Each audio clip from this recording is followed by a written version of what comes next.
Hey guys, I'm back. Hey. Oh my gosh, I have not sat down and talked to you guys for over almost 2 months now. What the world? So yeah, this is a little weird. Trying to get y'all adjusted. This is a little weird sitting down talking to you guys. I feel like I'm going to ramble, but I, for the first time since I had Italy, am completely kid-free, which is weird. It's J. Marie's weekend with her dad, so that's where she is, and Patrick's spending a couple hours alone with Italy, and they are at his house. So I went and got my nails done. I went and got Chipotle, came home, pumped, ate.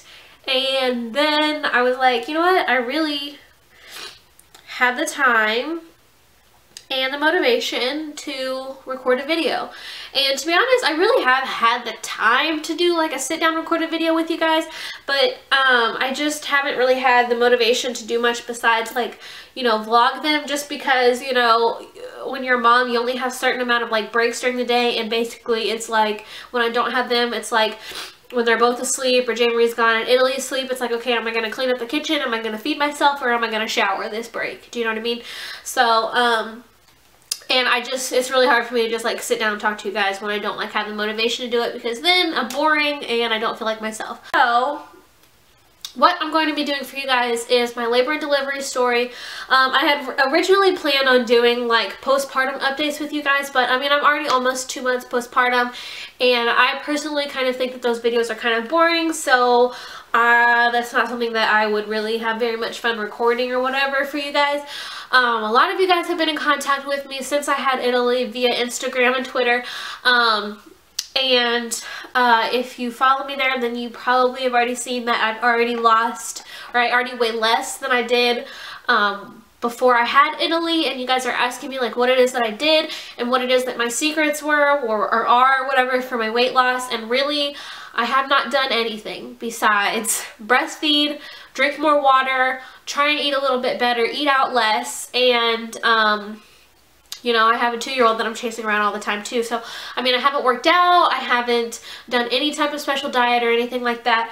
But pre-pregnancy with Italy, I started off at 132, and at my 6-week postpartum visit, I don't have a scale here at home, but at my 6-week postpartum visit, I weighed 128. So, yeah, I mean, really that's all that I have to say about that. Besides, at my 6-week postpartum update, I did get birth control. I got Paragard inserted, so I don't know. I don't really know how much I have to talk about that, but I haven't had any complications with it. No bleeding, no spotting, no cramps, no, I can't feel it, nothing like that. No hormone changes that I am aware of. It's hormone free. It lasts up to 10 years. It's the one that has like the copper or whatever. I haven't had anything at all wrong with it. It hasn't affected my breast milk supply, nothing. So I'm happy with it so far. I was originally planning on getting Implanon, but I didn't realize that with the hormones of that it would affect my breast milk supply. So I decided to go with Paragard, and so far so good. It's great. I love it. And it's immediately effective, so that's cool too. And I just, to be honest, before I went in, I had researched Mirena and I had researched Implanon, and I didn't know anything about Paragard. And then she gave me the pamphlet and I looked it up and I was like, wow, why did I not research anything about this or whatever? And it's great and I love it. And, yeah, good choice. So, I don't know. Yeah. So, into the main point of this video. This was, what, like almost 2 months ago, so it's kind of a little bit fuzzy in my mind already. But I did, while I was in the hospital, or while I was like, or after I delivered her, I sat down and I wrote down like all the notes, kind of like times and stuff of when things happened, just because I knew that it was hard for me to remember really after I had J. Marie, and I wanted to, you know, be able to tell you guys kind of what happened. So, I was induced with Italy, and I was induced by choice. Basically what happened was, and I think I talked about this in my last pregnancy update video, but basically if you guys know, or as you know, or whatever, I have a lot of family members that are out of town. My mom is located in Florida, and my sister is located in North Carolina, as well as my dad, and you know, with having J. Marie and everything, it sounded a lot better to me to be able to kind of, even though I know that you're not supposed to like know or be able to plan when you're having your baby or whatever, it sounded better to me to be able to plan getting J. Marie ready, getting J. Marie to her dad's house, getting the plan for, you know, who's going to take care of her or whatever, getting my family here in town, stuff like that, and it just alleviated a lot of stress from me. My doctor did give me the option to be induced at 39 weeks, and I was induced exactly at 39 weeks. So, May the 20th, we had to be at the hospital by 5 o'clock. Patrick fell asleep at like 3:45 or something crazy, or I don't know, maybe like 3 or whatever, and then kept sleeping. So I called him at like 4:50 and I was like, we have to be at the hospital, why are you not here? So and I like woke him up or whatever. So anyways, he got here, so we were like 5 or 10 minutes late. They got me in, did my paperwork, got me straight into a room. I changed my clothes. I took my last belly picture, which I will insert here. And then I got all situated or whatever. They came in, they asked all the little questions that they ask you that they like put in the computer and everything, ask you about like epidural, breastfeeding, all that type of stuff, like my history, his history, stuff like that. And then they try to do a IV, or they needed to obviously start an IV or whatever for my Pitocin. So same thing with J. Marie. The IV was the worst thing to me, like horrible. So first she tried to do it on the top of like my arm here, and I don't know why, to be honest, she tried to do that, because like this, like who wants to walk around with an IV like right here in their arm, like bumping into stuff, and you're like trying to deliver and stuff. So that one rejected. Or it blew the vein or whatever. So then she ended up putting it like right here, and that one got in. And then she started my Pitocin and my fluids, and that was at about 6:30 that they started my Pitocin, and they checked me, and I was still 3 centimeters dilated, which I had been for maybe a week or so, but I was contracting on my own, light contractions, and I had been contracting. If you guys checked my postpartum or my pregnancy updates or whatever, I had been contracting for 2 weeks or so, but just small contractions. So they started the Pitocin. They started it at I don't know how, I can't remember how they gauge it, but I think they started it at a 2, and then they up it 2 more, and so on and so forth or whatever. So they started the Pitocin at 6:30. At 8:30 they came in and checked me, and I was 4 centimeters dilated, and they upped it 2 more. And then my doctor came, or then my doctor was like doing his rounds or whatever, his morning rounds, and at 9:20 he came in and broke my water already. So let me tell you a little bit of backstory about how this compares. I think this might be interesting or whatever, how it compares to my delivery with J. Marie. My delivery with J. Marie was 14 hours. I did 7 hours without an epidural, 7 hours with. Part of that was because with the Pitocin and everything, your contractions come on kind of strong. Sometimes the baby doesn't like it. Her height rate was kind of dropping, so they had to stop the Pitocin for 30 minutes, wait for things to calm down a little bit for her, and then start it back. That did not happen with Italy at this point.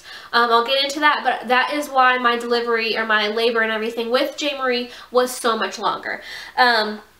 So at 9:20, he came in and broke my water. That's basically what cushions, you know, what cushions the baby or whatever. So once they break your water and you're contracting, things go by a lot quicker. There's no like pillow around the baby. Things are a lot more intense. The sensation of, you know, the contractions and everything, they're literally contracting against the baby. They're not really contracting, you know, against like all the water and the sac that they're in and everything like that. So it's a lot more intense. Everything goes a lot faster. The baby is able to push down faster and harder. So at 9:20 he came in and broke my water. 10 o'clock they checked me, and I was already 6 centimeters dilated. So in a matter of 2.5 hours or so, or no. So in a matter of an hour and a half, I had already dilated 2 more centimeters. So at this point, I'm 6 centimeters dilated. I was, to be honest, in between contractions, I was still tweeting. So if you guys were following me on Twitter, that was crazy. People were like, oh my god, you're tweeting right now, blah, blah, blah. So in between contractions, I was fine. In my head, I thought that, okay, I'm 6 centimeters dilated, but I still have, you know, 4 more centimeters to go. So I thought that it was going to be a lot more longer of a process. I still hadn't ordered my epidural, and I didn't realize how quick I was progressing. So like, just the next thing I knew, like I contracted twice, and then the contraction after that felt like death. Like I was holding my breath, well, not holding my breath, I was trying to breathe through it, closing my eyes, not talking to anybody, and like just tearing up because it hurt so bad. I wasn't like screaming, doing nothing crazy, but it was terrible. I don't remember the contractions. Well, okay, I'm not gonna say it was terrible. I'm not trying to like scare anybody over there or whatever. But I mean, it was a really quick jump from the contractions that were like, oh my gosh, ow, to the contractions that were like, oh my gosh, ow, you know what I mean? So, and it just happened really quickly. So, I had like 2 or so of those, and then I realized that they were just getting more and more intense. And I was like, okay, order my epidural. And luckily the anesthesiologist, we were able to catch her right before she went in to do, I think, whatever it is that they do for C-sections or whatever. So we were able to catch her, which was awesome, because otherwise I would have had to wait an extra 30 minutes. So note to you guys out there, if you are delivering and you want to get an epidural, don't wait. Like, don't be like, oh, like, you know, let me wait until I'm crying and, you know, screaming, and then I'll order my epidural. No, don't do that, because sometimes it can take up to an hour for them to actually get it to you, and by that point, who knows how far along you're going to be, who knows, you know, the amount of pain that you've had to go, you know, put yourself through. And I honestly feel like if you're going to get an epidural, you're going to get an epidural, so why not get an epidural? Do you know what I'm saying? So, at this point, it was 10:40 when I got my epidural. And when they checked me at 10:40, I was 8 centimeters dilated. So, unknowingly, in the matter of 40 minutes, I went up 2 more centimeters in less than an hour. Got my epidural at the end of that, so I did all of that with no pain medicine, like, and I just didn't realize how fast it would have gone. If I knew that it was going to go that fast, I would have ordered my epidural at like 8:30. Do you know what I mean? When they upped my Pitocin or whatever. But anyways, I made it through. It really honestly was not that bad. I remember maybe 6 or 7 contractions where I just had to just close my eyes, breathe through it. And I think the last one that I had one while they were giving me my epidural, but at that time I was just in like such a like zen state, knowing that I was getting ready to get my epidural, that it was about to be over. Like it wasn't that bad. But the one before that, when like my mom and everybody was still in there, I remember looking at my mom crying like, "Mommy," like that one was not fun. So really honestly, I feel like if you're gonna get an epidural, get an epidural. I didn't realize that it was gonna you know, go that fast. Otherwise I would have gotten it sooner. That's the biggest thing that I took away from this. So 10:40 I got my epidural. They checked me. I was already 8 centimeters dilated. At 11 o'clock they turned off my Pitocin. Italy's heart rate was going down. And it was kind of scary there for a minute, but it was squeezing her really tight, and it was making my heart rate go down or whatever with my contractions. So they turned off my epidural at 11 o'clock, and she checked the monitors, and I was still contracting regularly without the Pitocin, so I didn't have to get any more Pitocin after that. Or they didn't pump any more Pitocin after that or whatever to make things, because it makes things go by faster and quicker too. I was doing it on my own, so at this point I was in more of a natural labor. Then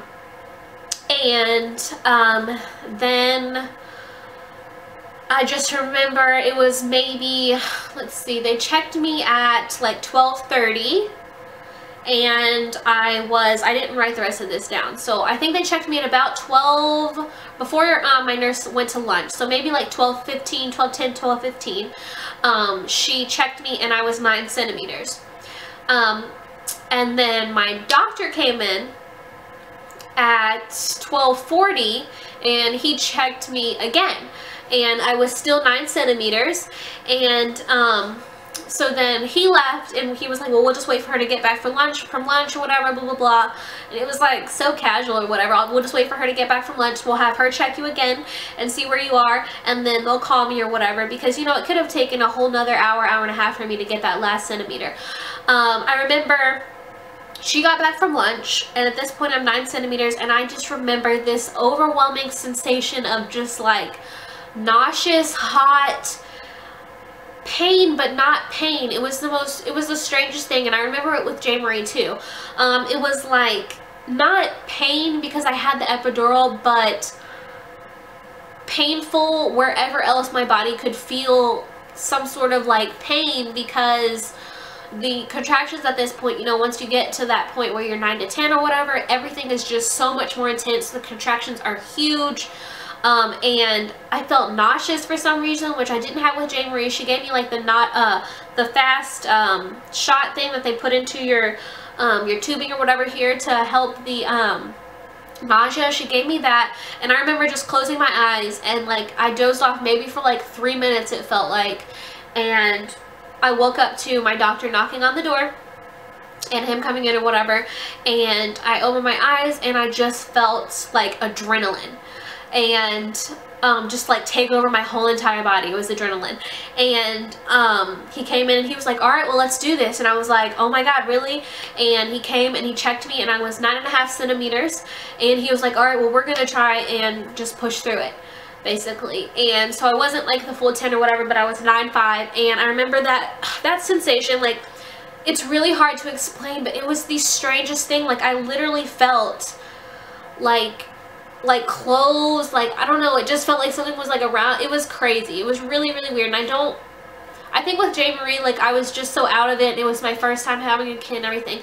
I don't remember everything as specifically as I did with Italy or whatever, but so he was like, all right, well, we're going to try and push through it. So he kind of set up the bed a little bit or whatever, put the stirrups up, kind of raised me up, and he was like, all right, we're going to do 2 practice pushes. So I pushed once, and I pushed again, and my mom over on this side was like, oh my God, Cameo, I see her head. So I'm like, what? She's like, I see her hair or whatever. I'm like, what? I just did 2 practice pushes. So then they call for like the people that take care of Italy after I first have her or whatever. That woman came in the room. Patrick's mom and Patrick's little sister left. My mom, Patrick, and Patrick's older sister were in the room with me. And so everybody kind of took their spot or whatever. The lady came in. My doctor put like the stuff down,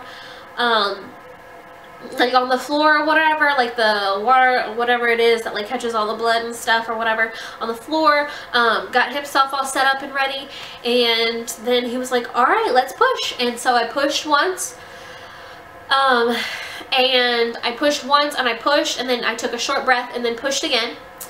And so that was like 1.5 pushes or whatever, and her head was out. So 3 pushes, her head was out, and then he was like, look down, Cameo. And I was like, it was the strangest thing I've ever, oh God, because I didn't have any of this with J. Marie, and it just, I don't know why I'm emotional, but it was just the most beautiful moment to look down and see her little face, you know, for the first time. It's so special. There's nothing like it in the whole entire world. And with J. Marie, I think I'd had the epidural for so long and everything. I was so out of it, so I really didn't get to, you know, enjoy that moment. And when she came out, when J. Marie came out, her heart rate was down, so they had to kind of take her off immediately or whatever, and I didn't get to like have her on my chest or anything like that. So he was like, look down, there she is. And I looked down, and there she was. As soon as her head came out, her eyes were already open, and he was like, all right, push one more time. And so I pushed, took a short breath, pushed again, really hard. So that was maybe my second push or whatever, but it was more like 2. And he pulled her out, and there she was, and he squeegeed her and put her on my chest, and I got to look at her, and it was the most beautiful moment in the whole entire world. I have a video on my Instagram, put some clips or whatever together, and I have that moment where he kind of put her on me or whatever on that video, which is beautiful. So he put her on me and I got to feel her or whatever and look at her, and she was beautiful and perfect. And then they took her and cleaned her up or whatever and did all that type of stuff. And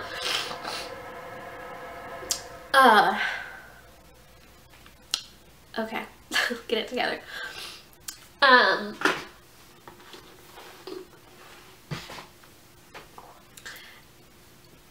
So I've delivered both of my girls at the same hospital. Both of them do something called Kangaroo Time, and it's especially important if you are planning to breastfeed your baby, to get like skin-to-skin contact with them as soon as you can after they're delivered. And I remember with Jay Marie, it's an hour that they want you to do that for. I remember with Jay Marie, I remember that it was time to do the Kangaroo Time or whatever, and it was basically my first time holding her, my first time, you know, getting to see her and everything. And with my delivery with Jay Marie, there had to have been 15 to 20 people, I'd say, maybe like 15 people that were in the waiting room and stuff, waiting for, you know, me to have her. And I didn't have Jay Marie until 10 something at night, almost 11 o'clock. Oh, and I didn't mention, I had Italy, she came out at 1:52. So, yeah. But anyways, I totally forgot to mention that. But, anyways, with the Kangaroo Time or whatever with Jay Marie, I just remember, like, thinking the whole time, and I think that I've just grown so much, you know, over the past 2 years or whatever. I remember thinking while I was holding her that I felt almost bad, like I was inconveniencing all the people that were there. And I was more worried about how many people were there to meet her and stuff, and that I like had to hold her, and this sounds terrible, but you know, I had to hold her for a whole hour and everything, and it was late, and I just remember stuff like that was going through my mind, that I wasn't really able to soak up, you know, that time and that moment with her like I look back on and wish that I would have. I did breastfeed Jay Marie when she first came out or whatever. She ate once, and then she kind of, for maybe like 5 minutes, and then she wasn't really too interested in it.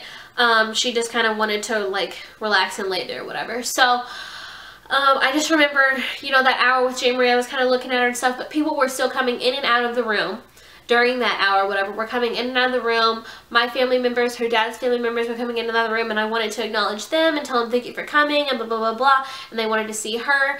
And so that's kind of how that went. So I made a point this time that I wanted to spend that whole entire hour just most, you know, just the people that were in there, the few family members that I did have, and I just wanted to soak that moment up. I didn't think about, it could have lasted for 5 hours for all I care.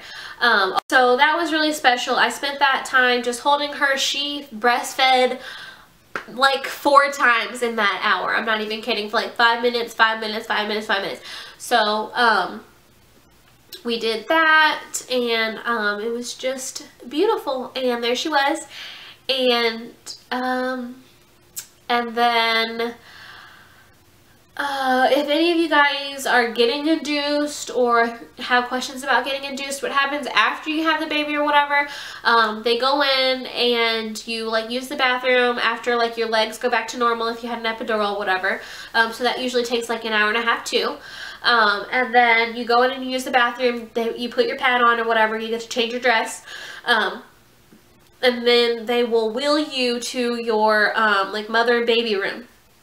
But if you had Pitocin, you have to still go, you still have to go through, I think it's a bag and a half or 2, I think, more of Pitocin. Because that's going to contract your uterus back down, and they don't want you to like hemorrhage or have any extra bleeding or whatever. So that's the only thing that really sucks. Or, you know, both times really with my deliveries, I got really lucky. They were both really easy. They both were not painful. I just I'm really lucky, I guess, and with both of them, I really honestly can say that the worst thing, the thing that bothered me, that I complained about the most with both deliveries, was the IV. And the fact that I had to be connected to it, you know, for so long, and it's just annoying, and my veins are small and it hurts, and I'm still connected to it or whatever, and I'm trying to hold her and maneuver the cords and everything. So that honestly was the worst part for me for both of them. And I think that's just the downside, you know, of Pitocin, but I wouldn't change it for the world. My deliveries were incredibly easy, and so, you know, both times I'm just incredibly blessed, and yeah, so I have two beautiful, perfect little girls, and I love them with all of my heart. And Italy, you mean the whole entire world to me. I am so glad that you are a part of our family, and yeah, so, and I'm glad that you're here. So, I don't know if you guys have any questions, leave them down below. I love you guys so much. I'm so glad to be back. I am trying my very best to get in the swing of things. I want to start pumping out some videos before the end of August when school starts back, because that is going to be a whole entire situation, me being in school plus both of them. So, yeah, that's good. I mean, I'm excited for it though. I'm ready. So I've gotten tons of new subscribers lately. I love you guys so much. My subscribers, you guys are the best. I have the best subscribers. You guys talk to me on Instagram. You guys talk to me on Twitter. You DM me. I text message some of you guys. Like, I love you guys so much. Thank you for subscribing. Thank you for, especially the ones that have been here for me for a super long, you know, amount of time, and you guys have been with me since January was like 4 months old. I love you guys, and yeah, if you're not subscribed already, you should be. Make sure you hit that subscribe button, and I will see you guys in my next video. I love you so much. Bye. Oh my god, I am so nasally. I have a head cold, or I've had a head cold for a few days, but I didn't realize until just now how like nasally my voice sounds. Anyways.